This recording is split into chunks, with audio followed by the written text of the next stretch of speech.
Hey everyone, back live in the building.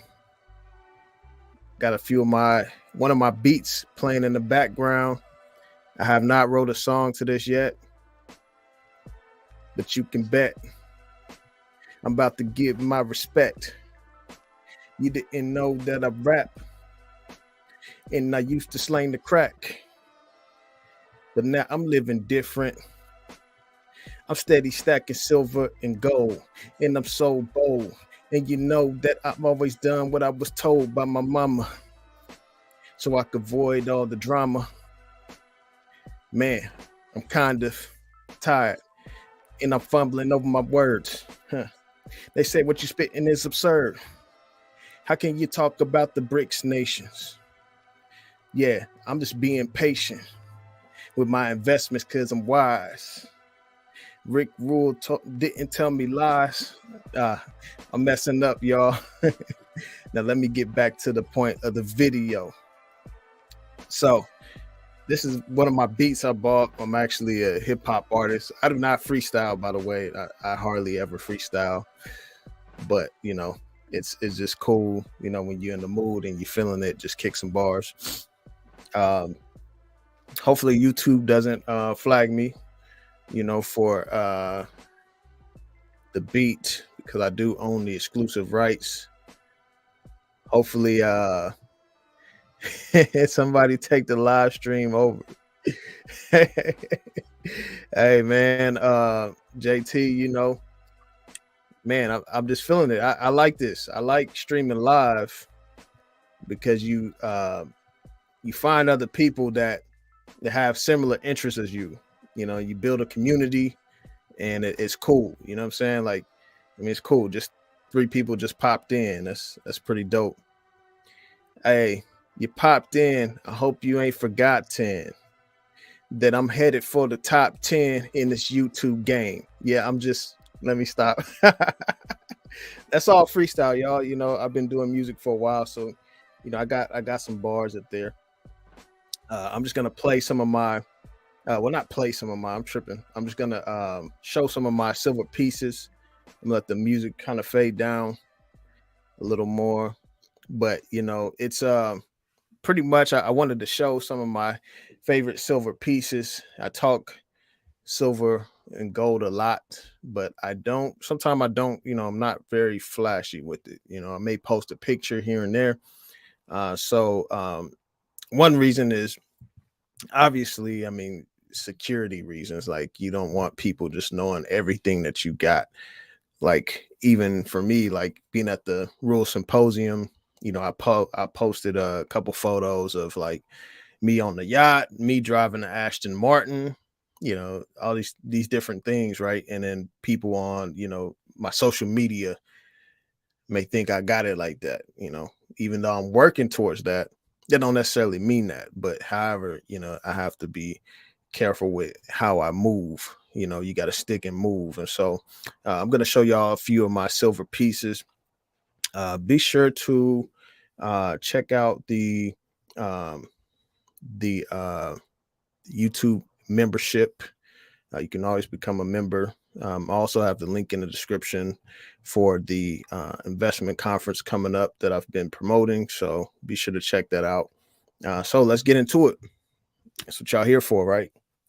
Silver coins. I gotta try to remember what all I got here. Actually, this is one of my favorite coins. I was looking for this, but I didn't realize the box.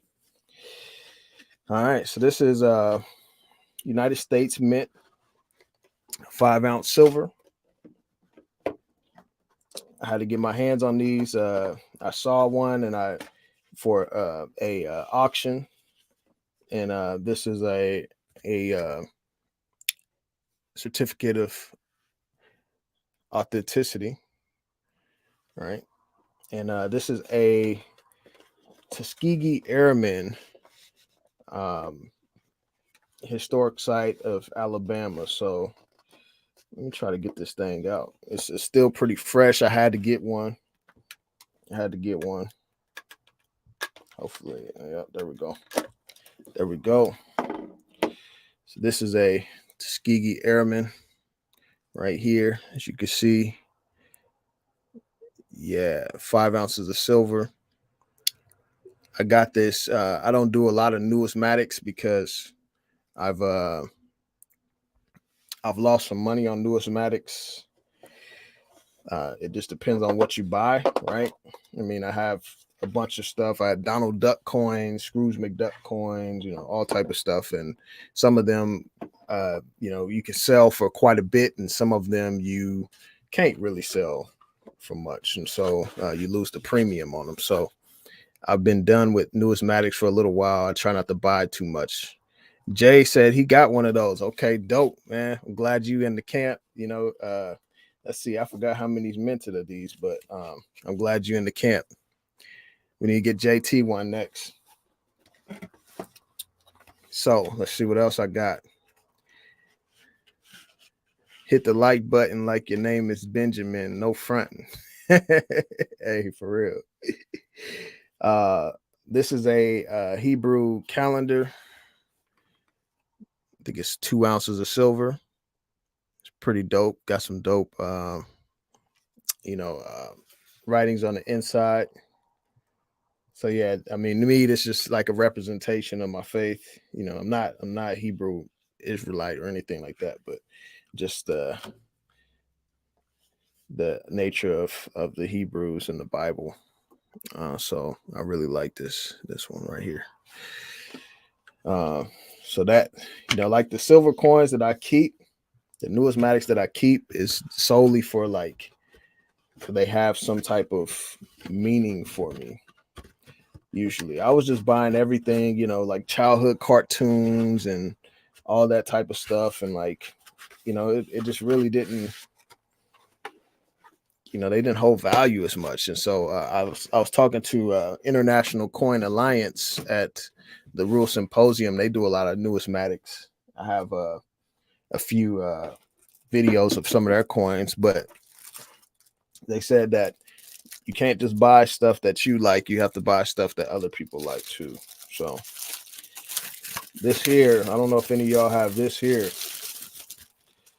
This is a Scarface 1 ounce silver coin, celebrating the 40th anniversary. This is like one of my favorite movies. I mean, it just really shows like obviously not like what he was doing, that's against like my values, but I really like the story, the come up story of like someone that's from the bottom. And so I can relate to that in a lot of ways. So that's why I like Scarface. So this is it right here. My bad, y'all. The lighting. It's pretty nice. So that's one of my gangster ones. You know what I'm saying? You gotta have a couple gangster ones. When I say a couple, it means I got another one. This is my other one here. It's The Godfather, right? One of my other favorite movies. It says, keep your friends close, but your enemies closer. What do y'all think about that saying? Keep your friends close and your enemies closer. I think about that saying, like my interpretation of that is that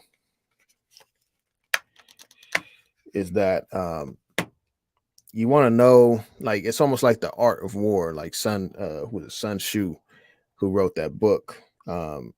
You're keeping your friends close, but your enemies are either going to tell you something like that's truthful. They may not be like your yes men. So that's one way you could look at it. Your enemies may not be your yes men, and they may tell you something like that you may need to hear about yourself or whatever. Or JT said no truer words. Yes, indeed. Or I think about like, you want to know what your enemies are up to, right? So for example, some people may not know who their enemies are, right? So this is the coin here. Yep, Godfather. Um, so some people may not know who their enemies are. So, like for example, when people talk about the governments or they talk about other things, like that they feel are against their interests. But if you don't know your enemy, then how can you defeat them, right? So for example, if you're say like you're a basketball team, right? If you don't study and watch the film of your opponent, then you're gonna have issues. It was funny. I was watching the show. JT said sometimes so your friends switch sides, so you must know what your enemies are capable of. Yes, indeed, I agree. Jay said, if you know your enemy and yourself, you need not to fear the result. I think a result of 100 battles. Yep, agreed. So like say like you're a sports player and your team, your team is like trying to study the film of the other players. I remember watching Showtime. It was a show with about Magic Johnson and the Lakers. And Magic Johnson was he met Julius Erving in the show, and Julius Erving became like his friend. All this stuff, like pretty much buttered him up, and everything. And then when they played him in, I think it was the playoffs or the game or something, like Julius Erving just tore them up, and and pretty much Magic in the show was like, that they were like, yeah, you let him become your friend and thought he was gonna take it easy on you, and so like that's kind of another example. This here is a Scrooge McDuck. Find your fortune. Oh yeah, there we go. Yep, so this is a pretty nice piece here. I might end up selling that at some point. It depends. It depends. I mean, it's one of my favorites. I like Scrooge McDuck. I like some of the lessons in the shows, and I bought a few of the comics. So yeah, this is one. The Booker T. Washington $50 Tuskegee. It says character, not circumstances, make the man. So something I believe in. Similar to what MLK said, he wants his kids to be judged by the character, content of the character. This one right here, boom, Muhammad Ali. What year is that coin? Let's see. What year is this one? It's pretty nice. They put it in a nice case and everything. It's nice condition. 1951. That's what year that one is. This is Muhammad Ali.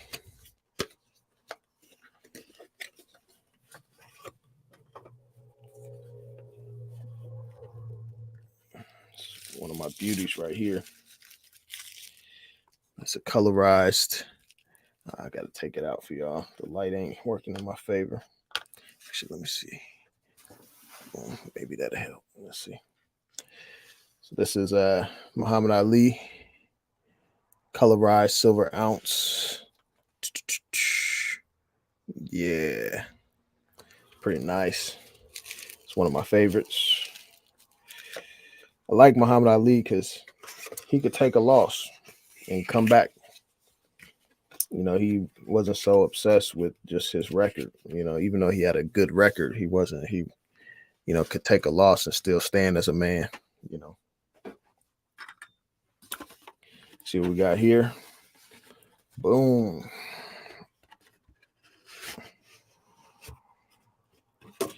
This is I think a 2 ounce antiqued Jesus coin with the gold gilded crown of thorns around. It's one of my favorite ones. I was trying hard to get this one, and I ended up overpaying for it. But it had a little more sentimental value than just the price of it, right? This is my other one to go along with my Tuskegee, Frederick Douglass, 5 ounce. Yep, 5-ounce ATB, right? So it's one of my favorite ones as well. Frederick Douglass was a prominent member of just the freedom of our nation, of African Americans within our nation. Uh,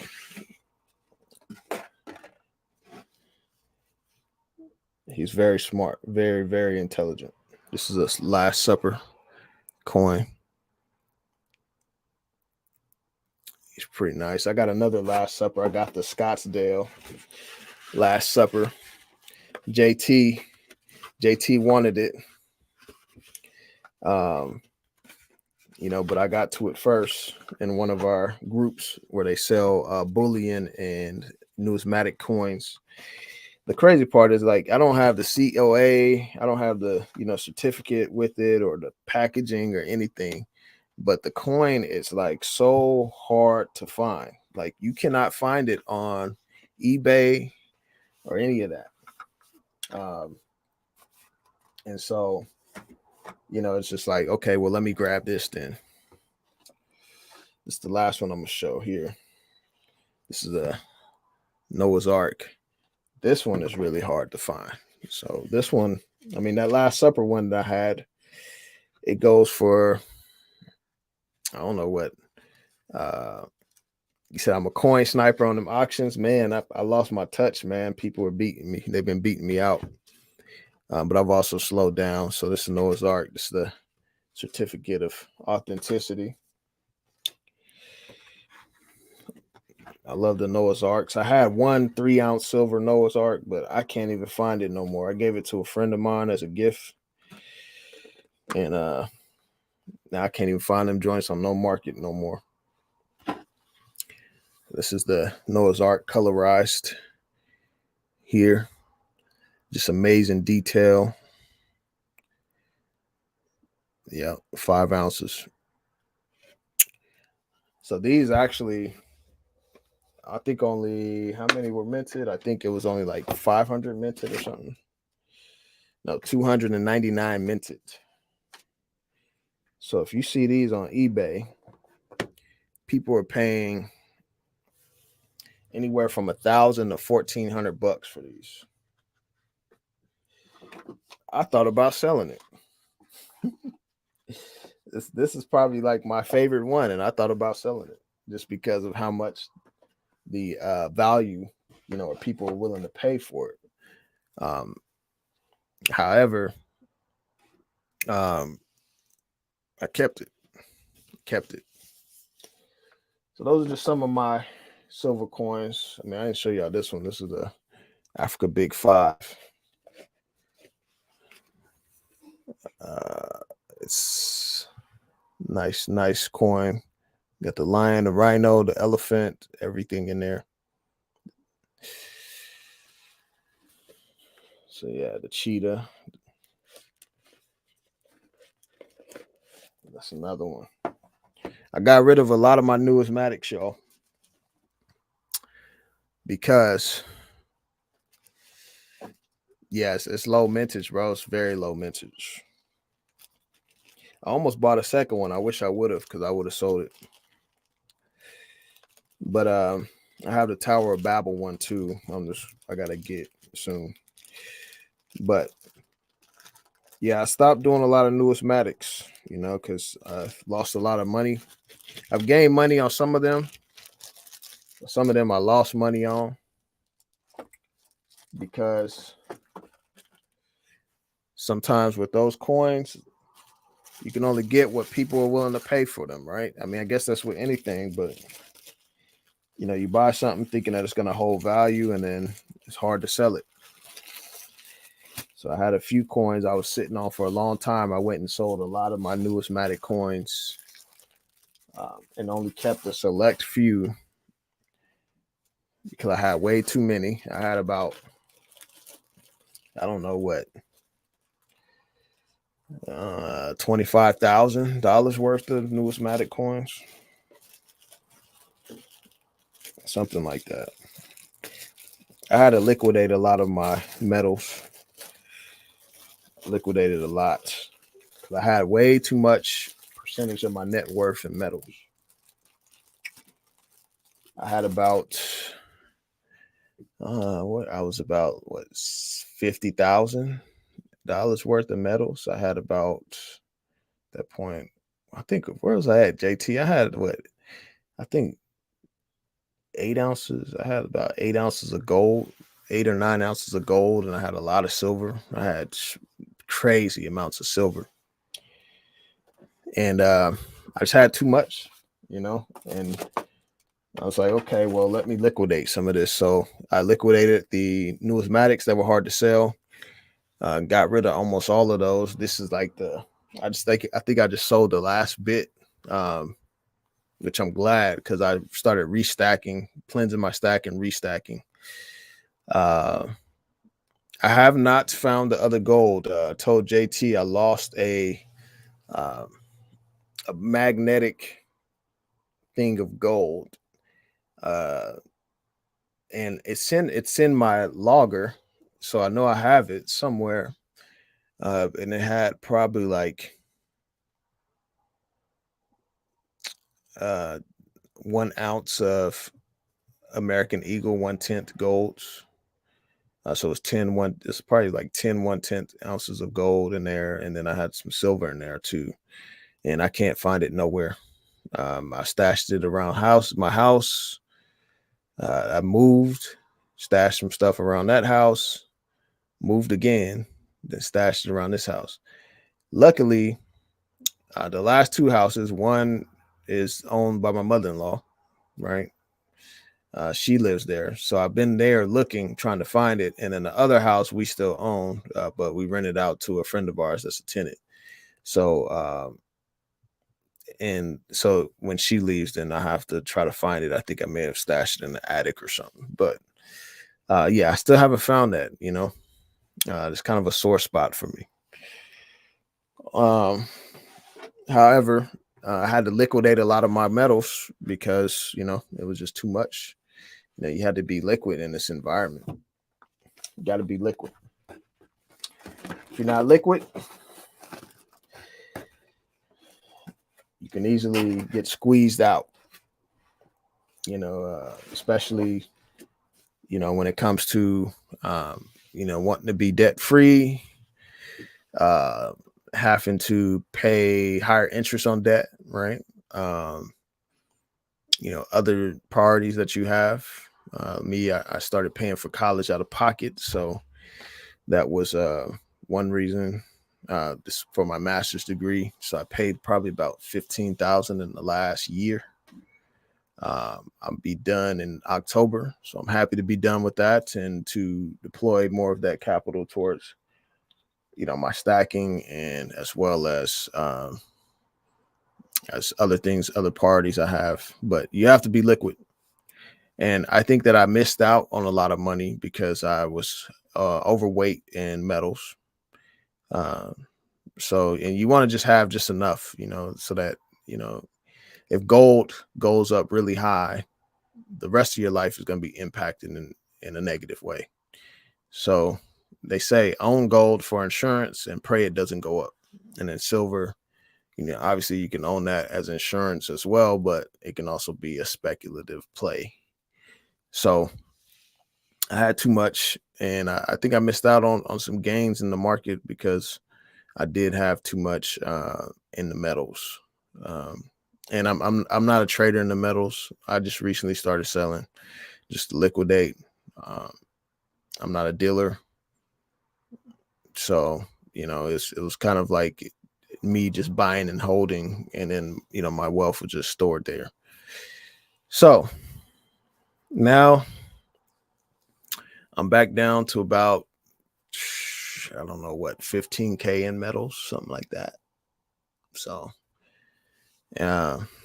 which I feel more comfortable there, because it's not a large percentage of my net worth, and it's also a hedge against, a collapsing economy. And I still stack, I'm more heavyweight in cash, trying to just wait for an opportunity to buy things very cheap. So I'm watching the stock market. I'm watching the economic factors around us. I'm watching gold. I'm watching silver. So I'm like the cat that's ready to pounce on this prey whenever prices do get cheap. So I encourage you all to think about that. Think about balance, and so that you can build the wealth of a lifetime. It's all about balance. All about balance. All right, y'all. I'm gonna get going. I got to get to the gym. They close in an hour. That's part of wealth. You got to take care of your physical health. All right. All right, y'all. Y'all take care. Peace.